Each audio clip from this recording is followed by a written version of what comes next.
Good morning guys. आज हम newspaper reading करेंगे, तो आप मेरे साथ बने रहिए बस कुछ ही क्षणों के लिए। So stage set for a historic launch. ISRO is set to propose a navigation satellite from the Satish Dhawan Space Center on Wednesday, making it the 100th mission from the Sriharikota Center. So Sriharikota Epic Center on Missions, the Satish Dhawan Space Center SDSC is located at Sriharikota, a spindle-shaped island in the Tirupati district of Andhra Pradesh.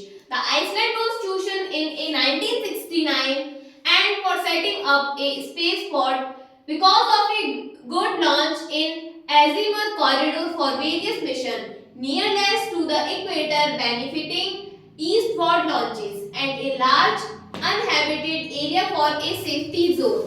So here October 9, 1971, the first flight, the Sriharikota Base Center became operational with the launch of Rohini 125, a single-stage rocket. It was carrying a 7 kg and payload to 19 km in altitude.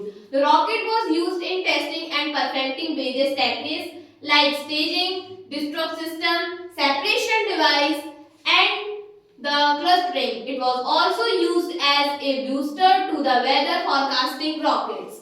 So the first big rocket to lift off the Sriharikota was SLV and Rohini A1 A brought on August 10, 1979. Although the mission was partially success, it laid the ground for future success in the space sector.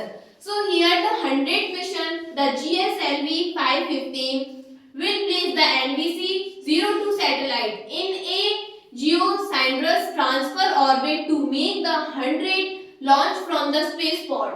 The navigation satellite is the second in the series of the navigation with the Indian constellations. These are NAVLC, aimed to provide accurate position, velocity and timing to users in the Indian subcontinent as well as to regions about 1500 km beyond the Indian land mass. It is the 8th operational flight of GSLV with an indigenous cryogenic stage at the 100th launch from the spaceport in Sriharikota. The GSLV 515 will place satellite into a gynocentric transfer orbit. The launch will take place from the second launch pad SLP.